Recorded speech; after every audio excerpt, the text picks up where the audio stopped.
Vous êtes dans le laboratoire d'anatomie et cytologie pathologique, qu'on appelle aussi l'ANAPAT en abrégé. On reçoit ici des prélèvements cytologiques, des liquides, des produits de ponction faits par les cliniciens, sous échographie ou non. On reçoit aussi les biopsies, les pièces opératoires qui peuvent arriver à l'état frais ou pendant un acte opératoire qu'on appelle l'examen extemporané. Et on va examiner ces tissus pour déterminer s'il y a des lésions et lesquelles elles sont.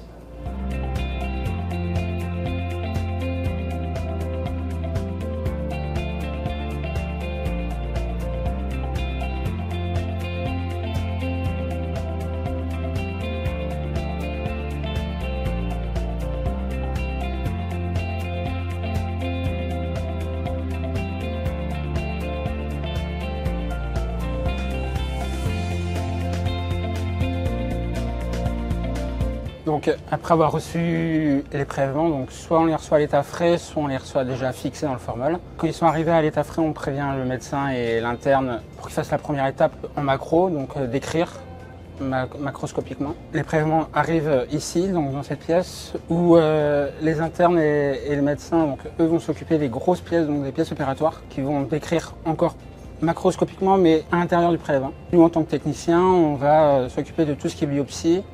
Donc on va compter le nombre de biopsies par peau et on va les mesurer et les peser. Du coup, pour passer de la macro à l'histo, les blocs vont passer dans un automate de déshydratation. C'est un automate qui a pour objectif de retirer toute l'eau qui se trouve dans les tissus et de pouvoir les remplacer par de la paraffine.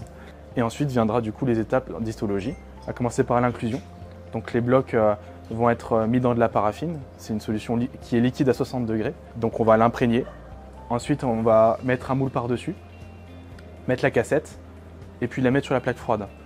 On va laisser le bloc refroidir et après, le bloc pourra être utilisé pour l'étape de coupe avec les appareils de microtome. La coupe consiste à mettre le bloc sur le microtome. On va faire des coupes du prélèvement. Déjà, on va entamer pour pouvoir avancer dans le prélèvement. Et une fois qu'on a la zone qui nous intéresse, on va couper et faire un ruban de plusieurs coupes très fines du prélèvement avec la paraffine. Donc c'est très fin, hein, on est sur 4 ou 3 micromètres. Et donc ça va nous donner après un ruban qu'on va utiliser pour l'étaler sur la lame. Donc après c'est l'étape d'étalement. Donc avec de l'eau et un peu d'albumine, on va prendre une coupe du ruban, donc qui est très fine, la déposer sur la lame auquel on aura mis de l'eau au préalable. Et ensuite après on laissera sécher et ça pourra être coloré après dans les machines en HES. Les lames blanches réalisées en histologie à l'étape précédente arrivent ici pour la coloration HES, qui veut dire hématoxyline, éosine, safran. Tout d'abord, le xylène va permettre de retirer la couche de paraffine du bloc précédemment.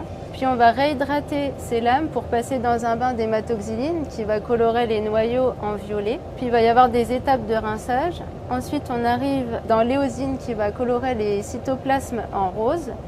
Puis enfin dans le safran pour colorer les fibres de collagène en orange.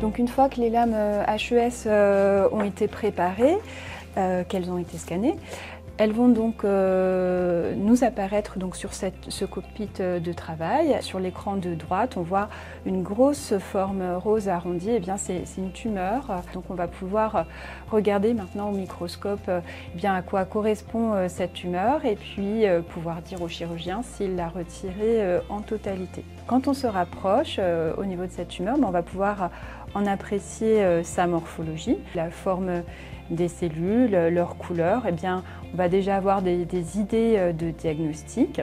Pour cette lésion, eh bien, j'ai quand même un doute par rapport à sa localisation, par rapport justement à la morphologie des cellules carcinomateuses. Donc je vais demander des colorations supplémentaires, en fait des marquages pour rechercher la présence de protéines d'intérêt au sein du tissu par une technique qu'on appelle l'immunohistochimie afin de m'aider à déterminer quelle est cette tumeur.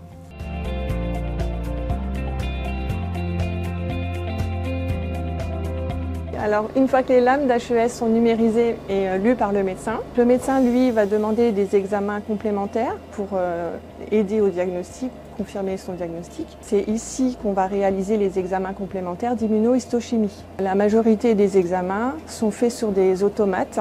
Ce sont des automates qui vont déposer des anticorps à la recherche d'antigènes et qui donc vont être une nouvelle fois numérisés. Et le médecin va donc pouvoir faire son diagnostic d'après l'interprétation de cette lame du marquage antigène-anticorps. Donc on est dans le domaine de cytologie, on étudie tout ce qui est cellules sur différents types de prélèvements, du prélèvement gynéco au prélèvement liquide divers. On a la partie technique où on prépare nos lames, on les colore. Et ici c'est la partie lecture. Donc notre but c'est de pointer les différentes cellules anormales. Les lames sont ensuite scannées sur notre scanner pour ensuite le transmettre au médecin dans le but de faire le diagnostic final. Je dirais déjà une organisation de nos cas qui est plus facilitée. On sait exactement où en sont dans le processus technique nos cas.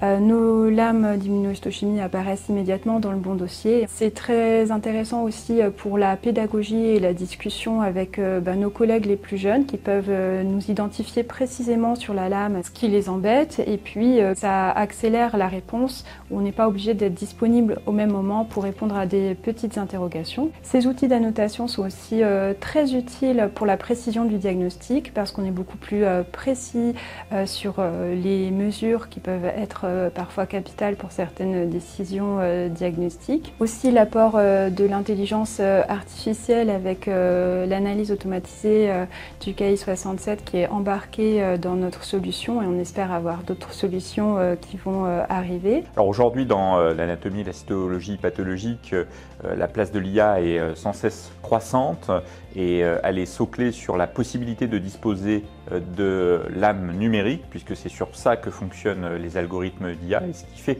tout le sens d'un projet de laboratoire numérique. Alors pourquoi l'IA a un rôle central? Parce que aujourd'hui de nombreux outils sont en train de fleurir pour permettre d'accompagner le diagnostic par la classification de lésions, pour permettre la quantification de lésions et pour permettre aussi une reproductibilité du diagnostic qui est porté par les pathologistes. Ici, au CHU de Reims, c'est grâce à l'association entre un laboratoire de pathologie numérique et à l'Institut d'intelligence artificielle, nous nous dotons de la capacité non seulement d'appliquer des algorithmes d'IA pour améliorer le diagnostic de nos patients, mais aussi de développer ses propres algorithmes.